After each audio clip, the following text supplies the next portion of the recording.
আসসালামু আলাইকুম বন্ধুরা, কে কোথা থেকে দেখছেন? সাতক্ষীরা সার্কিট হাউস মোড়ে দিগন্ত পরিবহনের অ্যাক্সিডেন্ট। এটা একদম দেখেন গাছের সাথে অ্যাক্সিডেন্ট হয়েছে, সরাসরি গাছে মেরে দিছে। খুব সম্ভব ড্রাইভার ঘুমাই গেছিল। রাস্তা ছাড়া কিন্তু গাছ অনেক দূরে। এরা গাছতলি থেকে ছাড়ছে, ডানা গাছতলি থেকে। গাড়িটা খুবই খারাপ অবস্থা, ভিতরে যাত্রীদেরও অবস্থা খুবই খারাপ। ভিতরে কিন্তু রক্ত গাড়ির ভিতরে। তো যতটুকু জানা যায় হেল্পারের পা কাটতে গেছে, পা কাটতে হয়েছে।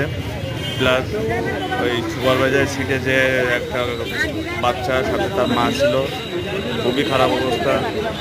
অনেকে বলতেছে যে মারা গেছে।